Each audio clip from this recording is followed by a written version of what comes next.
ఈ యొక్క అనాది సంకల్పాన్ని బట్టి నిర్ణయించబడిన వ్యక్తిని లేనికరమైన స్త్రీని ఇరువురిని దాసుని ద్వారా ప్రభావ మీరు మా మధ్య ఉంది వారి జతపరిచి ఒక ఇంటిగా చేసినందుకు మీకు వందనాలు. వారి జీవితంలో ప్రభావ మీరు అధ్యక్ష వహించి ఒకరినొకరు అర్థం చేసుకుంటూ ఆత్మీయంగా దేవుని ఎదుట ప్రభావ వారు వర్ధిల్లడం సహాయం దయచేయండి. సమాజంలో సంఘంలో మంచి పేరు పొందిన కుటుంబంగాను అప్పుల్ల పిసుకలవల దీవించండి.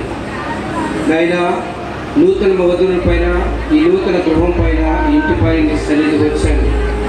ఇంతవరకు ప్రభావ మీ సన్నిధి మాతో ఉంచి మీ అభిషక్తుల ద్వారా ప్రభావ ఇక ఘనమైన కార్యం ఘనంగా జరిగించిన విధానం బట్టి నీకు వందనాలు.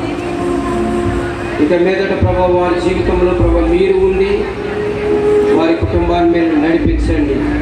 నీకు మహిమకరము ఒకరినొకరు ప్రేమించుకుంటూ లోబడుతూ సన్మానించుకుంటూ గౌరవించుకుంటూ మంచి పేరు పొందే కుటుంబంగా బిడ్డను ఆశీర్వదిస్తారని యేసు దివ్య నామమున వేడుకొనుచు ప్రార్థన చేయొచ్చు నా పరమ తండ్రి. ఆమేన్. ఆమేన్. మన తండ్రి అయిన దేవుని ప్రేమ, కుమారుడైన యేసు క్రీస్తు వారి యొక్క కృప, పరిశుద్ధాత్మ సహవాసం కూడిన మనకును నూతనముగా చదవరచబడిన ఈ జంటకలు సదాకాలము తోడని నిత్యము నడిపించును గాక. ఆమేన్. ఆమేన్. రిజిస్ట్రేషన్ జరుగుతుంది. సంతకాలు పెట్టండి. ఓ ప్రభు రక్షకుడైనటువంటి యేసుక్రీస్తు నామంలో అందరికీ శుభాభివందనాలు తెలియజేస్తున్నాం. నూతనంగా జతపరచబడినటువంటి కిరణ్ మరియు రేణుకకు దేవుని నామంలో మీకు శుభాభివందనములు తెలియజేస్తున్నాం. కిరణ్ ఒక ప్రశ్న అడగాలి. కిరణ్ సంతోషంగా ఉన్నా ఇవాళ? చాలా సంతోషంగా ఉన్నా. మంచిది. అమ్మ రేణుక నువ్వు సంతోషంగా ఉన్నావు ఇవాళ? రెండవ ప్రశ్న అడుగుతాను. కిరణ్ నువ్వు యేసు ప్రభువును అంగీకరించి ఆయన నీ దేవుడని ఆయన నీ రక్షకుడని నమ్మి ప్రభువుని స్వరక్షకుడిగా అంగీకరించి నువ్వు రక్షణ పొందావా? మంచిది. అమ్మ రేణుక నీవు కూడా ప్రభువుని అంగీకరించి ఆయనే మన రక్షకుడని నువ్వు రక్షణ పొందావా? మంచిది. ప్రియ దేవుని బిడ్డలారు ఇద్దరు కూడా విశ్వాసులు, రక్షణ పొందారు. కొరింథీ పత్రికలో మాట ఉంది, అవిశ్వాసులతో విశ్వాసులకు జోడి ఏంటి అని. మీరు విశ్వాసులు, దేవుని బిడ్డలు.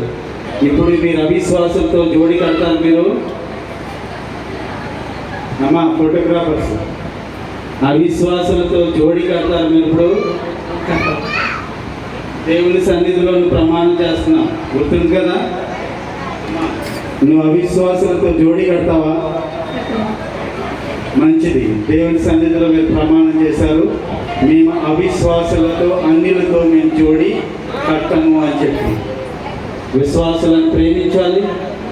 మొట్టమొదటిగా నీకు హెచ్చరిక చెప్తున్నాను కిరణ్, దేవుని ప్రేమించాలి, దేవుని మందిరాన్ని ప్రేమించాలి, సంఘమును ప్రేమించాలి, సంఘ విశ్వాసులను ప్రేమించాలి.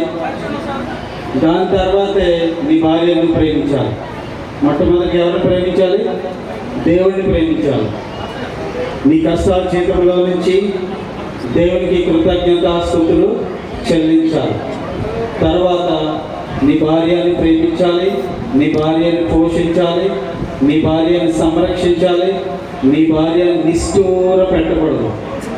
నీ భార్య ఎక్కడైనా ప్రార్థన మీటింగ్స్కి వెళ్ళినప్పుడు నువ్వు అడ్డు పెట్టకూడదు.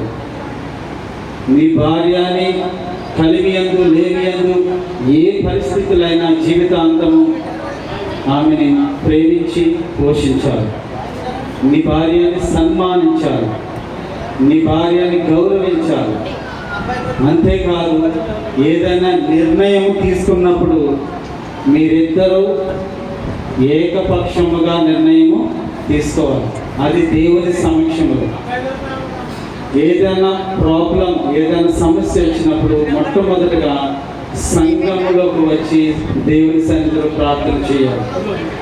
మీరు ప్రాబ్లం ఉందని చెప్పి ఈ కాలంలో ఎవరిని సంప్రదిస్తున్నారంటే ఊర్లో పెద్దలను సంప్రదిస్తున్నారు. ముందు సంఘ కాపురిని సంప్రదించారు, దేవుని సమక్షంలో ప్రాబ్లం క్లియర్ చేసుకోరు. కానీ ఊర్లో ఉన్నటువంటి పెద్దలతో సమస్యను పరిష్కరించుకోవడానికి ప్రయత్నం చేస్తారు. ఊర్లో ఉన్న పెద్దలు ఏం చేస్తారు? సెటిల్మెంట్ చేయటం మొదలు పెడతారు. మీరు సెటిల్మెంట్ వాళ్ళ దగ్గరికి మీరు వెళ్ళకోకుండా దేవుని సన్నిధిలో మీరు ఉండవలసినటువంటి అవసరం ఉంది. కిరణ్, మరి ఈ ప్రమాణాలు దేవుని సన్నిధిలో నువ్వు చేసావు కాబట్టి దేవునికి నమ్మకంగా, యథార్థంగా నీ భార్య పట్ల నమ్మకంగా, అలాగే రేణుక నీ దేవుని ప్రేమించాలి, దేవుని మందిరాన్ని ప్రేమించాలి, దేవుని సంఘాన్ని ప్రేమించాలి. నీ కష్టాజీతంలో నుండి నీ సంఘమునకు కృతజ్ఞతాస్తుతులు చెల్లించాలి. నీ భర్త ఎడలను నమ్మకం కలిగి ఉండాలి. నీ భర్తను ప్రేమించాలి, నీ భర్తని గౌరవించాలి, నీ భర్తను సన్మానించాలి, నీ భర్తకు లోబడాలి. ఇలాంటి వచనాలు, ఇలాంటి సూచనలు, ప్రమాణాలు కేవలం పరిశుద్ధ వివాహంలోని మాత్రమే జరుగుతాయి. ప్రియ దేవుని బిడ్డలారా, మీరిద్దరూ దేవునికి నమ్మకంగా ఉండాలి.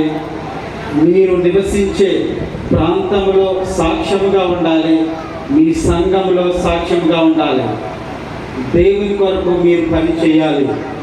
ఎంతవరకు నువ్వు యవనస్తుడిగా ఉన్నావు అంటే సూపర్ మ్యాన్లా ఉన్నావు. ఇప్పుడు సూపర్ మ్యాన్ స్టేజ్ అయిపోయింది, జెంటిల్ మ్యాన్ స్టేజ్కి వచ్చాం. ఏంటిది? జెంటిల్ మ్యాన్ స్టేజ్కి వచ్చాం. ఇప్పుడు జెంటిల్ మ్యాన్ స్టేజ్ నువ్వు కాపాడుకోవాలి. అది ఎలాగంటే, యెహోవా ఇల్లు కట్టించని ఎడల కట్టువారి ప్రయాసము వ్యర్థం. నీ ఇల్లు, మీరిద్దరి ఇల్లు యెహోవాయే కట్టాలి. తర్వాత జెంటిల్ మ్యాన్ స్టేజ్ ఎప్పుడు దాటిపోతుందంటే, మీ ఇరువురు మధ్య తేడాలు వచ్చినప్పుడు, దేవుడు లేనప్పుడు సాతానుడు ప్రవేశిస్తాడు. జెంటిల్ మ్యాన్ కాస్త వైల్డ్ మ్యాన్ అయిపోతాడు. ఏంటది? Wild man. సో ఆ స్టేజ్కి నువ్వు వెళ్ళకూడదు. రేణుక, ఇప్పుడు వరకు నువ్వు సూపర్ ఉమెన్ లా ఉన్నావు, ఇప్పుడు జెంటిల్ ఉమెన్ కింద మారావు. జెంటిల్ ఉమెన్గా ఉన్నప్పుడు దేవుని ఆశ్రయించాలి. దేవుని ఎడల భయభక్తులు కలిగి నమ్మకంగా ఉండాలి, యథార్థంగా ఉండాలి. జెంటిల్ ఉమెన్ స్టేజ్ దాటిందంటే వైల్డ్ ఉమెన్ కింద మారిపోతుంది. అలాంటి స్టేజ్కి మీరు వెళ్ళకూడదు. దేవునికి నమ్మకంగా, యథార్థంగా లోబడి ఉంటే మీ జెంటిల్ ఉమెన్ స్టేజ్ని కాపాడుకోగలగదు. ఎవరిని ఆశ్రయించొద్దు, కేవలం దేవుని మాత్రమే ఆశ్రయించదు. బైబిల్లో ఒక మాట ఉంది, నరులను ఆశ్రయించడం కంటే, మనుషులను ఆశ్రయించడం కంటే, రాజులను ఆశ్రయించడం కంటే దేవుణ్ణి ఆశ్రయించడం మేలు అని చెప్పి బైబిల్ చెప్తుంది. మీరు ఏ పరిస్థితి వచ్చినా మొట్టమొదటిగా మీరు ఆశ్రయించవలసింది దేవుని మాత్రమే. మీరు దేవుని ఎప్పుడైతే ఆశ్రయించారో ప్రాబ్లం కాస్త సెటిల్మెంట్ చేసే వాళ్ళ చేతుల్లోకి వెళ్ళిపోతుంది. వాడు న్యాయం తీర్చరు. మనకి సెటిల్మెంట్ చేసే వాళ్ళు ఎలా ఉంటారో తెలుసు కదా నీకు. జాగ్రత్తగా ఉండమని దేవుని పేరిట మీ ఇద్దరిని ఆశీర్వదిస్తూ ఈ నా మాటలు ముగిస్తున్నాను. Praise the lord.